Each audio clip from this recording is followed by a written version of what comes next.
étoiles et bienvenue aussi à tous ceux et celles qui découvrent cette chaîne et cette série d'interviews présentant auteurs et autrices.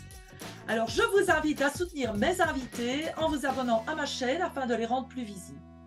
Aujourd'hui, j'ai une invitée très spéciale, un docteur pas comme les autres, le docteur Cornelia Gauthier, une voyageuse temporelle, et oui, qui a publié Comment les synchronicités ont changé ma vie chez Guy Trédaniel. Bonjour Cornelia, Bonjour Oriane, bienvenue dans la boîte à livres. Alors, merci. alors tu sais, je n'ai pas encore présenté de livre de science-fiction et je pense que le tien peut être classé dans cette catégorie. La, D'accord. la seule différence avec les livres de science-fiction, c'est que ton livre est une histoire vraie que tu as écrite depuis le futur et qui raconte comment tu as guéri. Alors, raconte, Oui, t'es arrivé. ok. Alors, bon, bah, c'est une longue histoire, donc je vais essayer de la faire très courte quand même. Je suis tombée malade physiquement il y a plus d'une dizaine d'années. Euh, Ça a commencé par ne plus pouvoir être assise pour diverses raisons mécaniques dans le petit bassin. Et de plus en plus, ça m'a immobilisée, ça m'a désociabilisée parce que qu'est-ce qu'on peut faire quand on ne peut pas s'asseoir, hein? Partout où on va, on nous dit bonjour, prenez place, etc. On est assis pour tout, pour le travail, pour les spectacles, pour les repas, pour les transports. C'est devenu extrêmement difficile et puis j'ai été de plus en plus alitée. Parce que à chaque fois que je m'asseyais, c'était des douleurs insupportables à l'intérieur du bassin. Et après, j'ai fini par presque plus pouvoir marcher. Donc, ça a duré des années et j'ai fait un tourisme médical épouvantable en sachant ce que j'avais, puisque je suis donc médecin, en sachant que j'avais besoin d'une certaine opération, mais en ne trouvant personne qui était en mesure de soit poser le diagnostic, soit faire cette opération. Et tout ça, ça a duré 10 ans. 10 ans en tout et pour tout. Donc, 8 ans de descente aux enfers, mais vraiment aux enfers, et puis 2 ans de remontée. Et disons que j'ai tout de suite compris que ce que je vivais n'était pas normal. Parce que voilà, en tant que médecin, je me disais, mais c'est pas possible ce truc. Tous les, tous les médecins qui sont censés diagnostiquer ce problème ne le diagnostiquent pas. Donc, et j'ai compris qu'il y avait quelque chose d'initiatique, en fait, dans l'histoire. Et, et je me suis dit, ben, je vais écrire parce que je ne sais pas du tout ce qui va se passer. Je n'ai aucune idée où je vais arriver, mais je dois écrire ça parce qu'il y a quelque chose à comprendre, il y a quelque chose à transmettre. Et donc, c'est ce que j'ai fait. Donc, pendant toutes ces années, j'ai fait donc du tourisme médical. J'ai vu au moins une cinquantaine de médecins. Enfin, j'en sais rien plus, je ne sais plus, j'ai plus compté. Mais soit ils posaient pas le diagnostic, soit ils voulaient pas entrer en matière parce que c'était trop compliqué. Il y en a même un qui m'a proposé une expertise psychiatrique. Donc, on me croyait pas parce que on trouvait que j'exagérais. Comme si j'avais un bénéfice secondaire à avoir aussi mal que ça et à pouvoir ne plus rien faire. Donc, ça a duré comme ça. J'ai donc fait le tour de toutes les médecines traditionnelles, hein, puisque je suis médecin, mais j'ai aussi fait le tour de toutes les médecines complémentaires. Mais alors, vraiment, toutes celles que je connais, je suis même allée voir jusque dans le karmique. Je suis pas convaincue de ça, mais enfin, j'ai fait quand même pour dire j'ai tout essayé. Et en fait, ça n'a abouti à rien. C'était de pire en pire. Et je crois qu'au stade où je suis arrivée, j'avais vraiment plus aucun espoir. Hmm. Et donc là, bon, j'avais que le temps de lire et d'écouter des vidéos depuis des années, hein, je ne pouvais plus rien faire, je ne pouvais pas sortir de ma chambre. Et donc là, je suis tombée sur le livre de Romuald Le Terrier Il faut savoir qu'avant, j'avais quand même déjà pas mal lu de livres de physique quantique, on va dire la vulgarisation, parce que je suis pas physicienne, hein, donc je saurais pas lire une équation, mais disons, je comprends un peu le principe quand on m'explique longtemps. Et puis, donc, j'avais aussi lu donc Philippe Guillemot par rapport au temps. Enfin, j'avais déjà lu pas mal de choses, mais là, avec Romuald Le Terrier, donc son livre, c'est Se souvenir du futur. Bah, évidemment, ça m'a interrogé. Je me suis dit, c'est quoi ce truc? Alors, je l'ai lu avec un stabilo, très consciencieusement. C'est quand même assez ardu comme lecture, hein. Et je l'ai lu au moins 3 fois pour essayer de comprendre. Et lui, il disait, il formulait en fait une hypothèse. Il disait, on pourrait peut-être se guérir par les synchronicités et on pourrait donc appeler ça la synchromédecine. Alors, j'étais un peu étonnée de cette idée, mais bon, je me suis dit, ben, c'est en tout cas la seule chose que je n'ai pas essayé. Et donc, OK, ben, qu'est-ce que je peux faire? Il n'y a pas de protocole dans ce livre, c'est une hypothèse. Alors, je me suis dit, je vais faire comme lui, et puis j'ai noté toutes les synchronicités qui se passaient, parce que ça faisait quand même pas mal d'années que j'avais des synchronicités qui se passaient dans ma vie, mais je ne savais pas qu'en faire. Et ça a duré comme ça pendant une année. Et alors, il se passait rien. C'est-à-dire que je ne guérissais pas du tout. Donc, je me suis dit, soit son hypothèse est fausse, soit j'ai pas compris. Alors, j'ai repris le bouquin avec une autre couleur de stabilo et j'ai tout relu. Et là, j'ai vu que chaque fois que c'était écrit rétrocausalité, je passais plus loin. Ah oui. Parce que je ne comprenais rien, hein. Donc, c'est-à-dire que j'ai fait une lecture sélective. J'ai lu tout ce qui est écrit, tout ce qui était écrit sur synchronicité, j'ai lu le reste, mais synchronicité, je sautais, rétrocausalité, je sautais toujours le bout.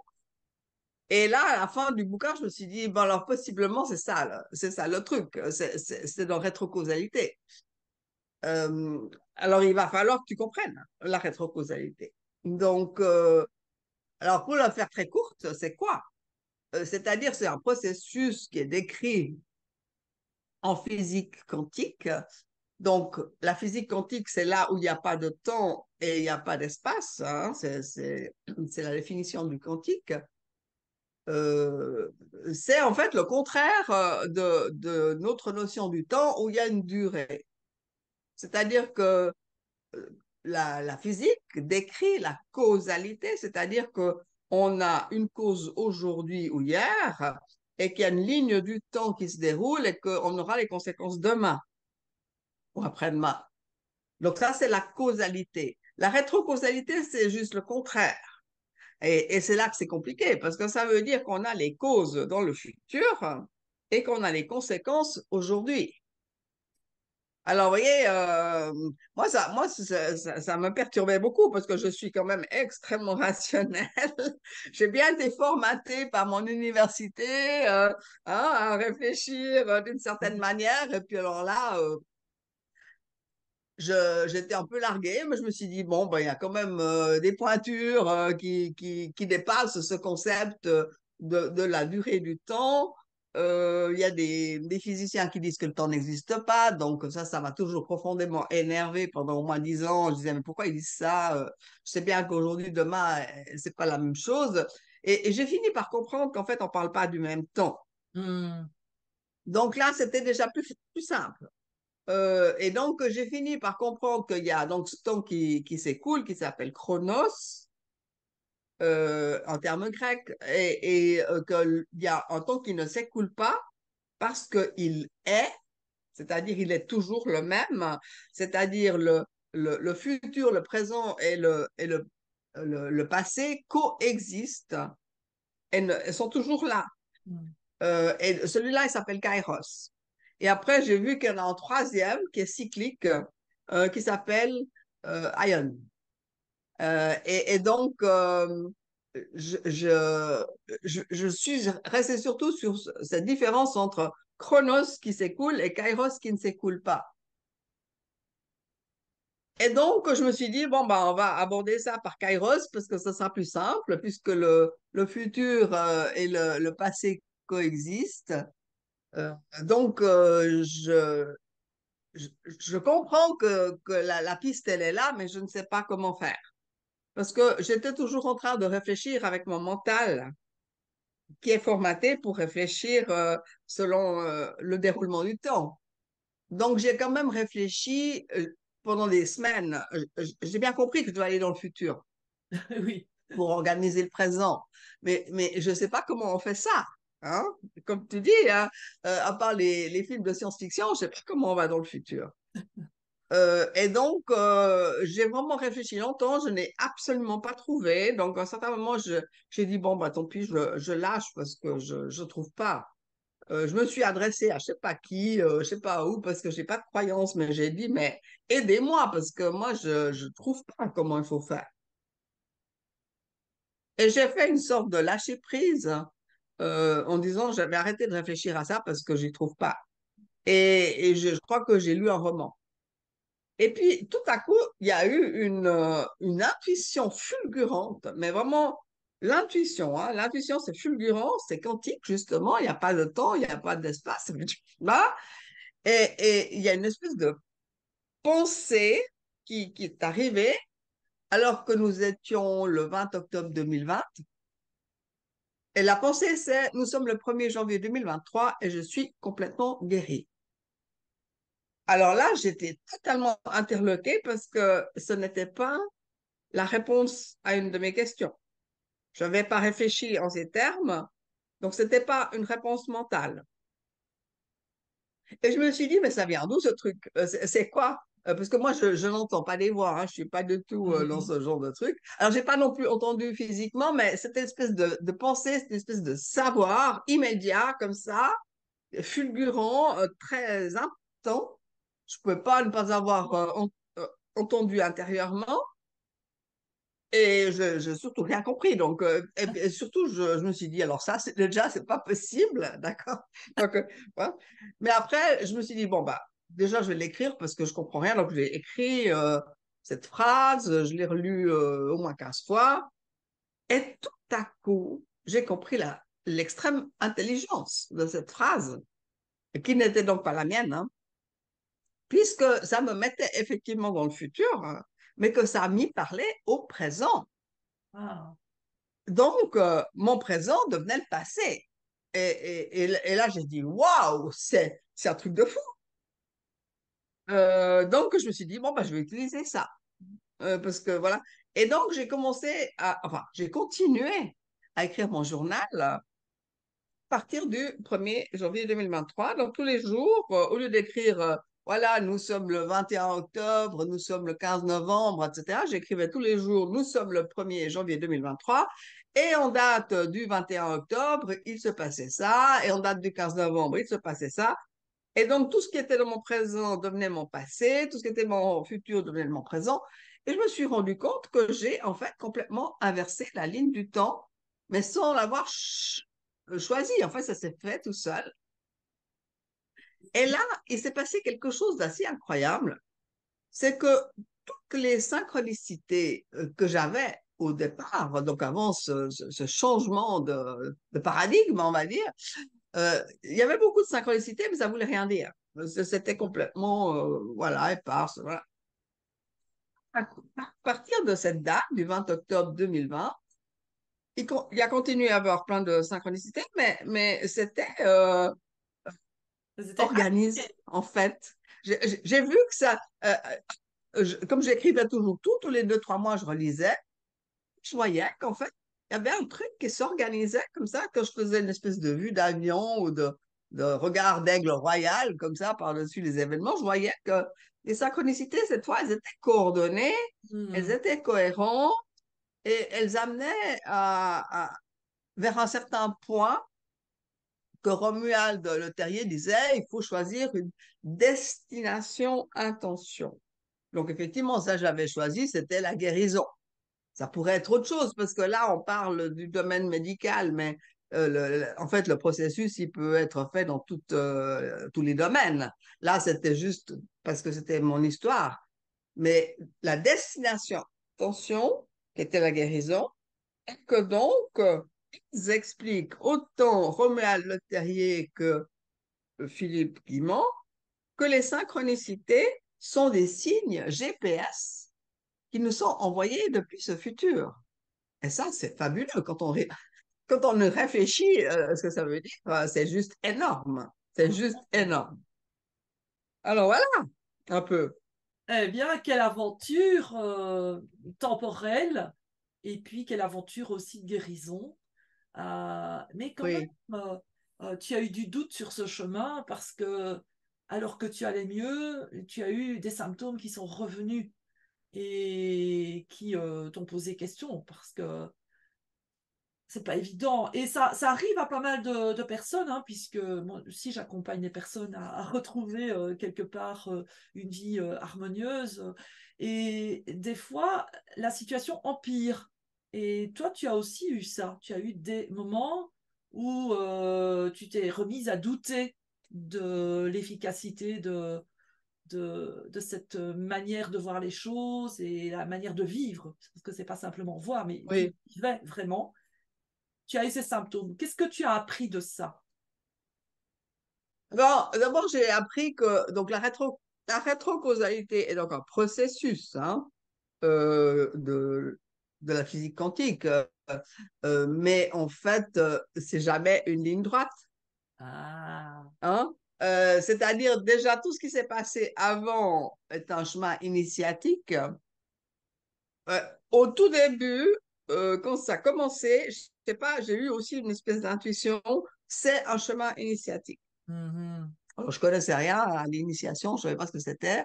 Après, je me suis un peu documentée, j'ai vu que ça voulait dire apprendre à mourir. Alors, je dis, ah oui, d'accord, ok, c'est vrai que j'ai quand même failli mourir 3 fois dans l'histoire, et puis je fais des petites morts tous les jours, donc ça me parlait assez.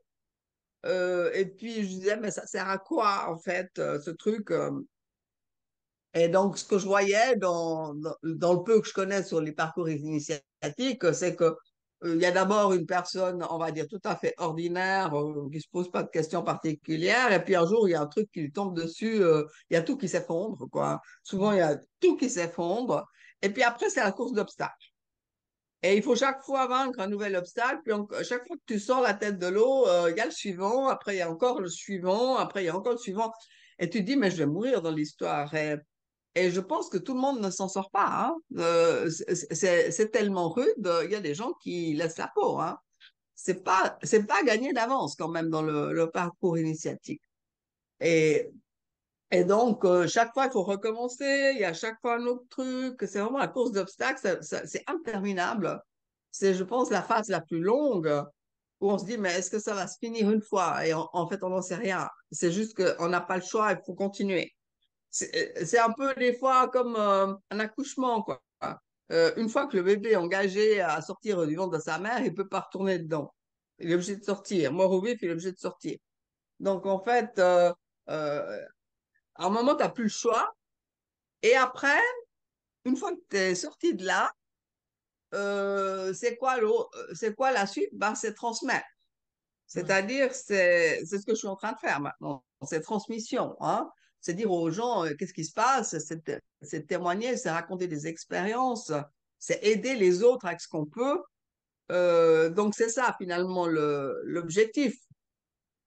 Mais des fois, on croit que c'est fini et puis en fait, c'est pas fini. Alors, c'est clair que moi, j'ai eu une pensée naïve qui était qu'une fois qu'on m'aurait opéré, bah, tout rentrerait dans l'ordre. Et puis, en fait, non, parce que tout n'était pas résolu.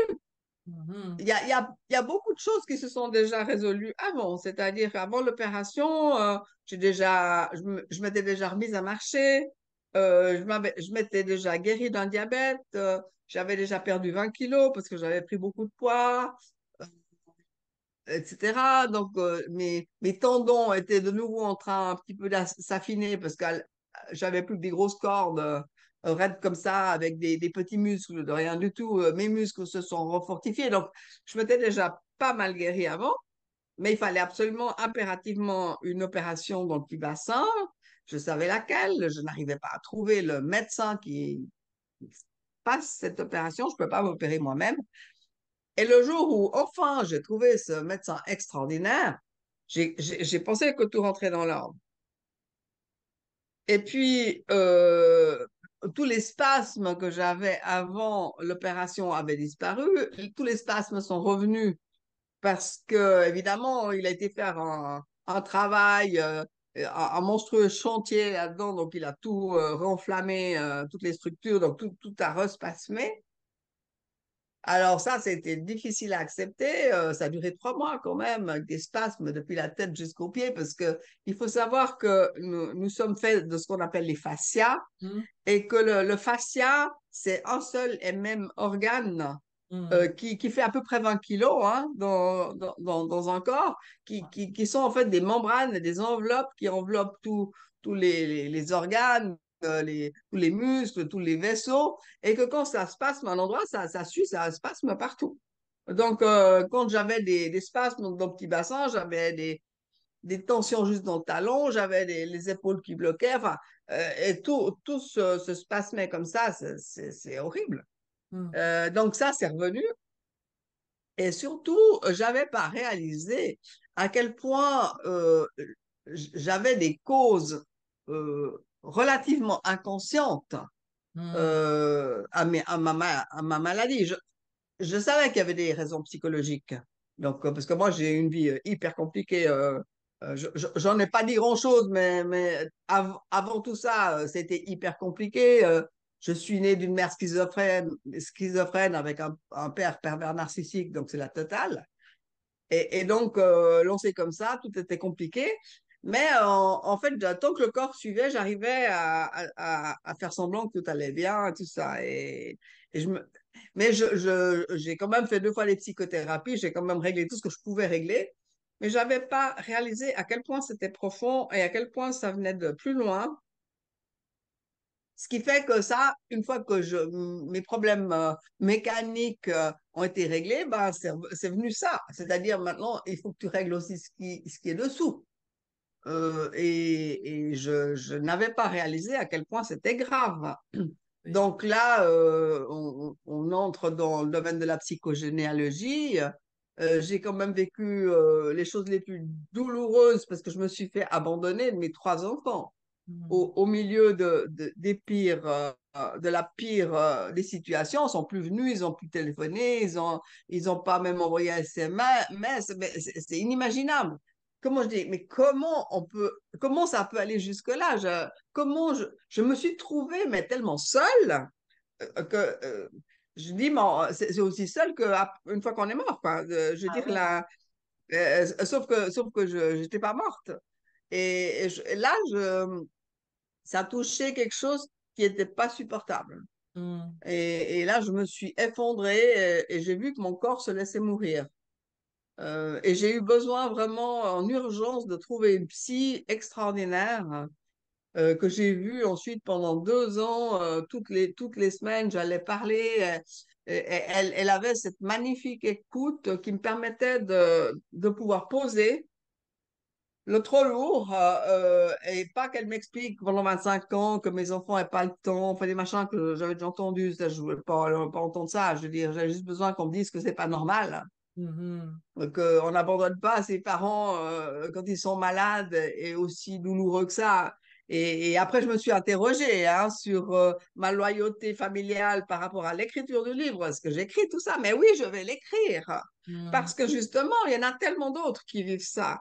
Et c'est tellement pas normal comme on abandonne les malades, on abandonne les mourants. Moi, j'avais déjà vu ça à l'hôpital quand j'étais médecin. Et la moitié des gens, ils meurent tout seuls. Les familles sont pas. Oui. Donc, disais, mais il faut dire aux familles, mais lâchez pas les gens quand ils sont à ce point-là mal.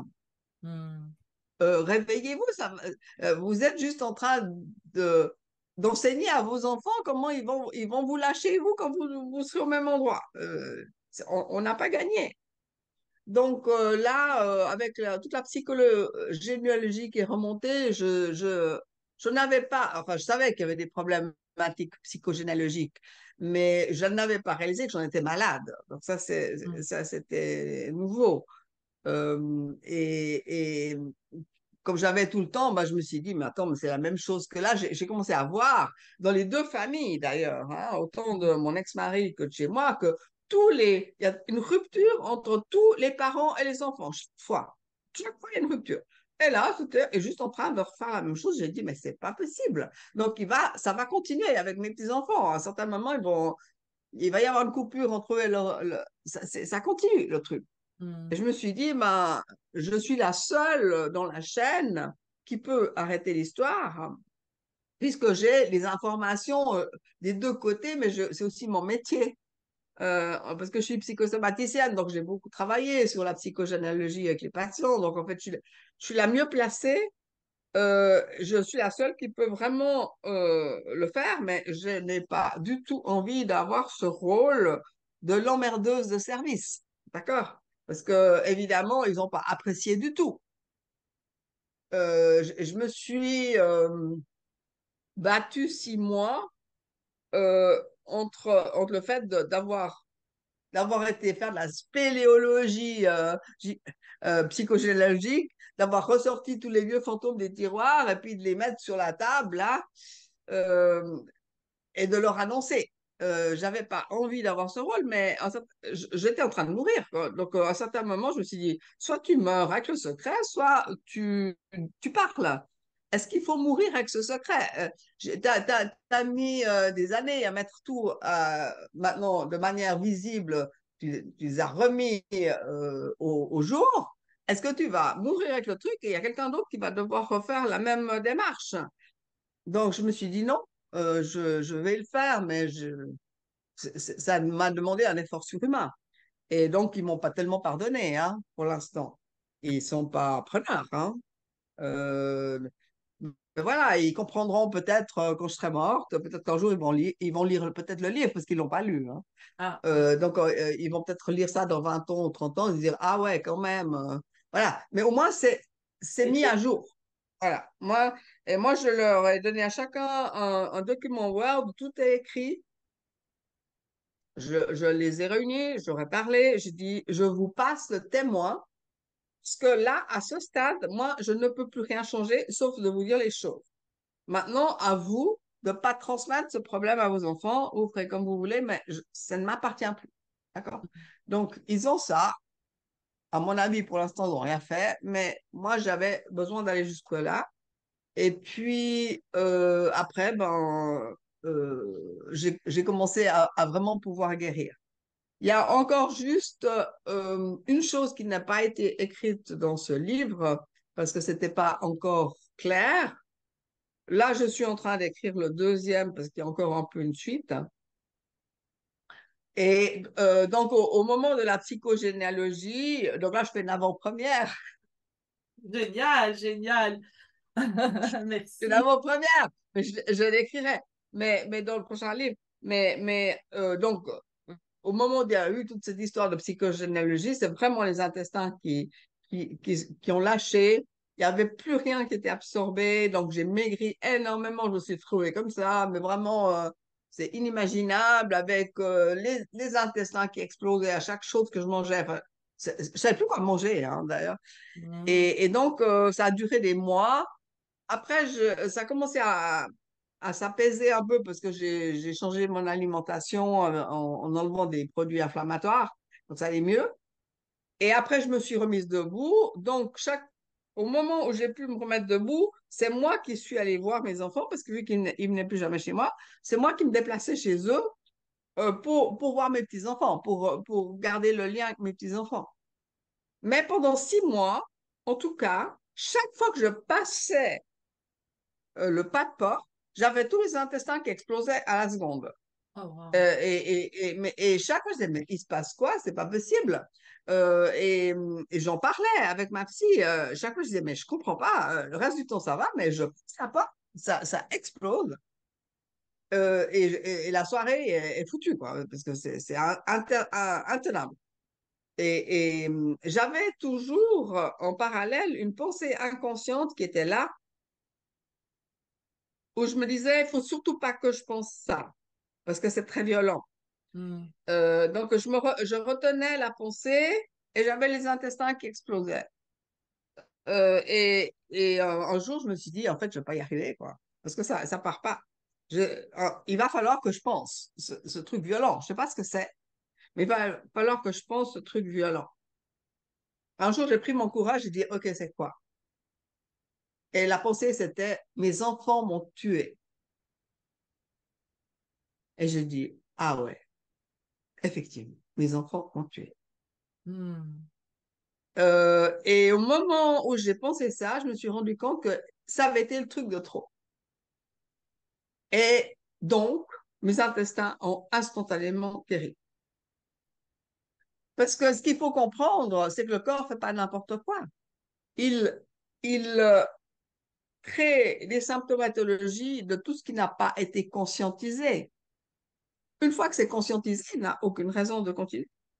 Donc, moi, je n'arrivais pas à conscientiser ça parce que je me disais, mais je peux pas penser ça. Mais oui, c'est bien ce que je ressentais tous les jours. Mais au moment où je l'ai pensé, ben, mon corps n'avait plus besoin. D'accord. Donc, je l'écrirai. Je l'écrirai. Ma foi, il faut qu'ils assument. Hein. Ils ont une quarantaine d'années, les trois, là. Je veux dire, voilà, ils dysfonctionnent. Bon, voilà, c'est aussi les enfants de leur père. Hein, parce que des fois, je me disais, ils sont comme ça, mais je suis que la moitié hein, Voilà. voilà. Et donc, ils ont un autre chemin à parcourir. Je sais pas s'ils prendront conscience. Enfin, je peux plus. Moi, j'ai besoin d'aller au bout de ça. J'ai besoin d'exposer les secrets. Je ne suis pas du tout en train de laver mon linge sale sur la place publique parce que tout ça, je l'ai réglé avec ma psy. Non, c'est plutôt de passer des messages en disant, mais quand votre corps vous dit quelque chose, mais allez à la conscientisation, allez comprendre, cherchez à comprendre qu'est-ce que votre corps essaie de vous dire. Il n'a pas des lubies. Hmm. Voilà, c'est ça. Oui, c'est vrai qu'il y a maintenant de nombreuses traditions thérapeutiques qui disent que le corps ne ment pas. Le corps Non, non pas. sait, le corps a une mémoire euh, et c'est important de pouvoir l'écouter. Et malheureusement, beaucoup de personnes ne l'écoutent pas et notre monde d'ailleurs nous déconnecte de notre corps, hein, à force d'être dans le virtuel, nous nous déconnectons de notre corps et notre corps, selon moi, est notre meilleur allié. Ouais. Mais c'est surtout qu'on nous éduque à ne pas nous écouter. On nous dit, mais t'arrêtes, t'écoutes pas. Vas-y, continue, c'est pas grave. Euh, et donc, parce que le corps, il commence jamais par un cancer, d'accord? Ah Le non. cancer, c'est la fin de tout ce qu'on n'a pas écouté. Mais il y a eu d'abord des petites douleurs par-ci, par-là. Après, il y a eu des maladies un peu chroniques. Après, il y a eu des trucs un peu plus perturbants. Enfin, ça prend des années pour faire un cancer. Et puis, quand on a écouté ça, pas écouté ça, pas écouté ça, pas écouté ça, pas écouté ça, à la fin, ça fait un cancer. Ou la même chose avec les maladies dégénératives. C'est toujours quand on est dans une situation sans issue, c'est qu'on n'a pas écouté tout ce qu'il y avait avant. Moi, j'ai dit aux gens, mais écoutez tout, le moindre petit truc. Vous avez mal là, mais parce que j'ai mal là, ça veut me dire quoi? Donc, je vais changer ça tout de suite. Je vais pas attendre que ça soit 10 fois pire et qu'après, ce soit compliqué de faire quelque chose. Mhm. Bon, là, c'est la psychosomaticienne qui parle parce que je suis quand même psychosomaticienne, hein. Mais Donc, oui, moi, j'ai passé ma vie avec les patients en disant, oui, ben, vous avez ce symptôme, il vous dit quoi? OK, moi, j'ai entendu, je regarde médicalement ce que ça veut dire, mais vous comprenez quoi avec ce symptôme? Il faut qu'on comprenne, parce que même avec la meilleure thérapie du monde, si vous n'avez pas compris, ça ne va pas guérir. je dirais que c'est vraiment le mot de la fin de notre interview, c'est d'écouter son corps et puis aussi d'accepter les informations parce que parfois les personnes écoutent mais ne font pas avec les informations. Et c'est un peu, j'écoute et puis je mets de côté, je mets sous le tapis. Hein. J'avais la vision Oui, du tapis et de tout ce qu'on glisse sous le tapis. Et puis, euh, ce que tu nous racontes, ce que tu nous partages de ton expérience, c'est que tu as soulevé le tapis et que tu as vu ce qu'il y avait sous le tapis depuis plusieurs générations.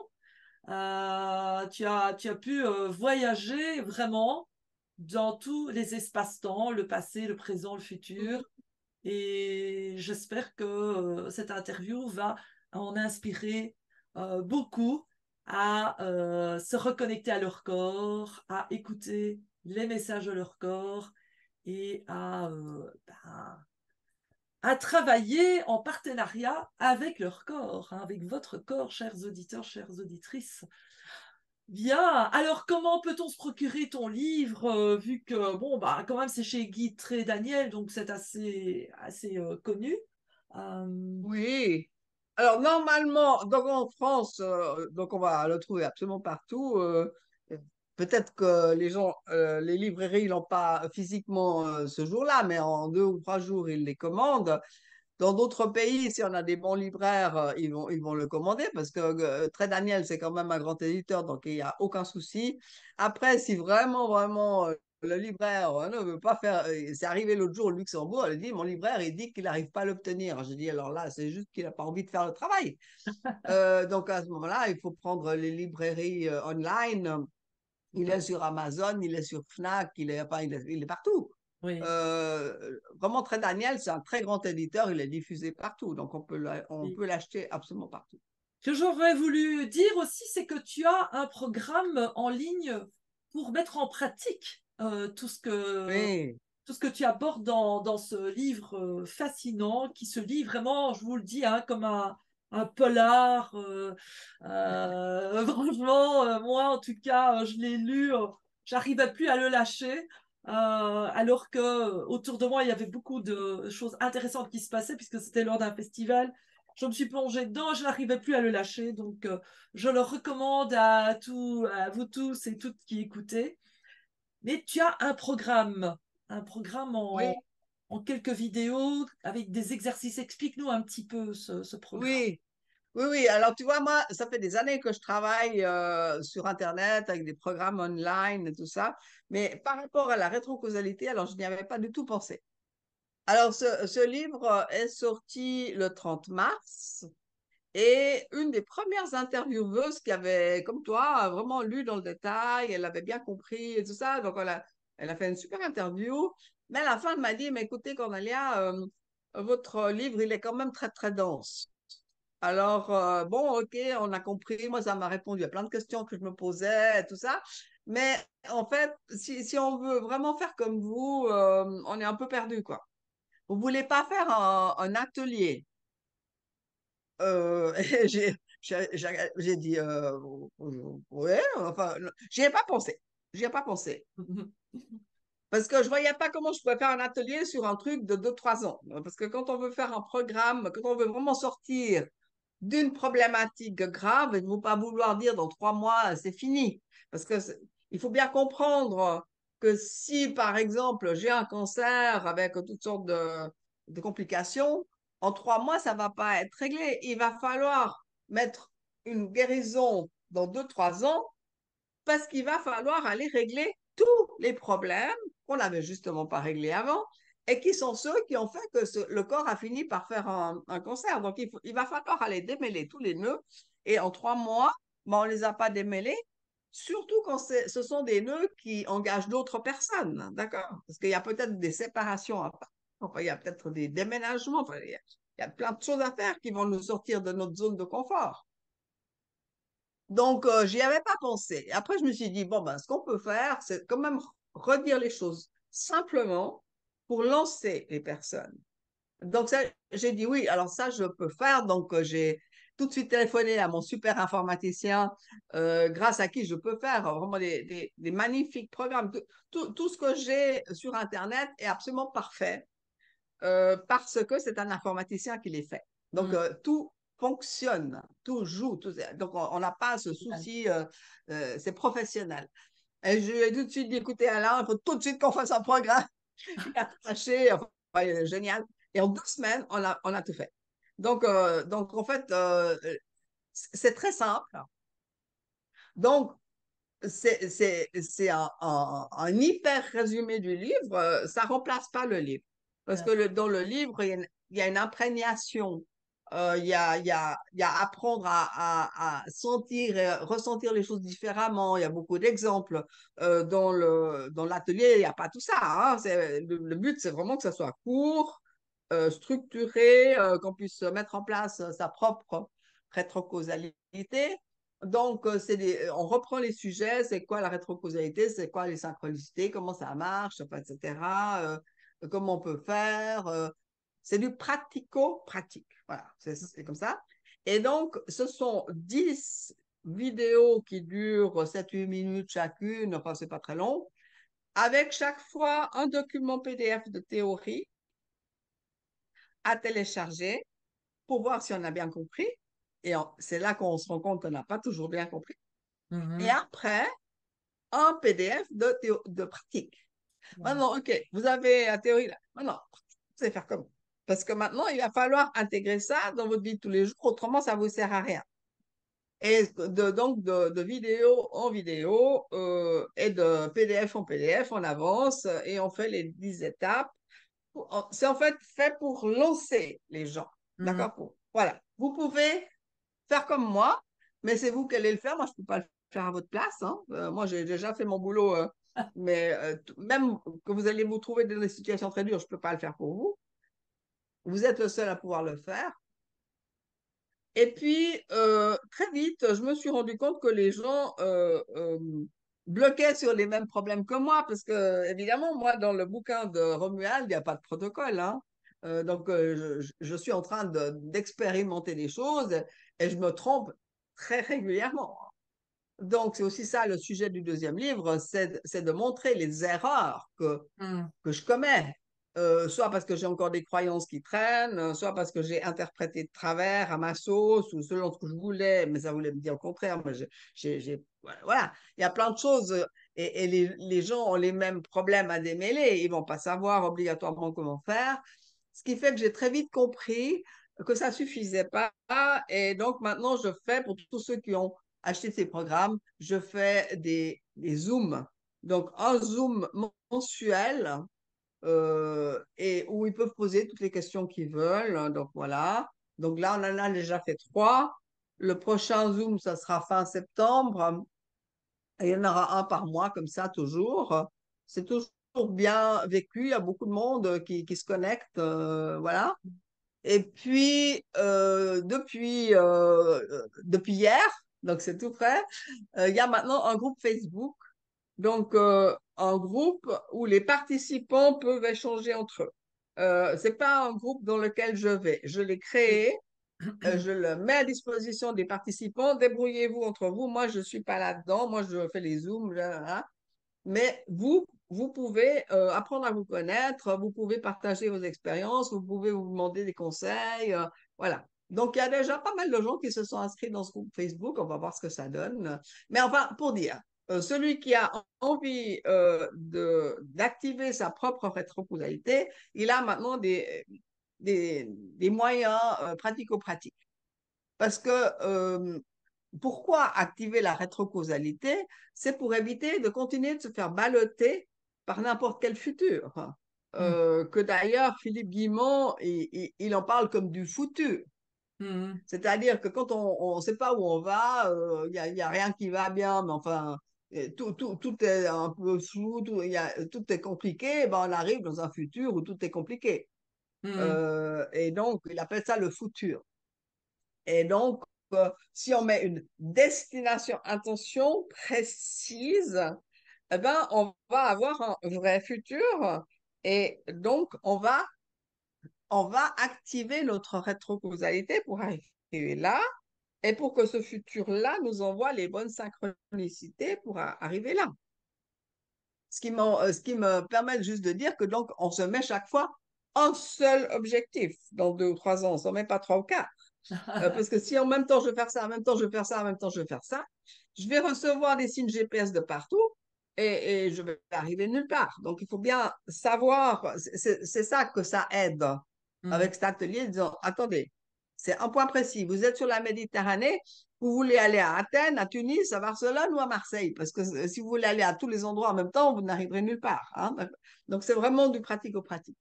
Voilà ce qui existe. Bien, merci. En tout cas, j'espère que les auditeurs et les auditrices vont être fort inspirés par tout ce que tu nous as partagé si généreusement. Et je voudrais vraiment te dire un tout grand merci, Cornelia, d'avoir accepté de faire cette interview. et qui va certainement changer la vie de nombreuses personnes.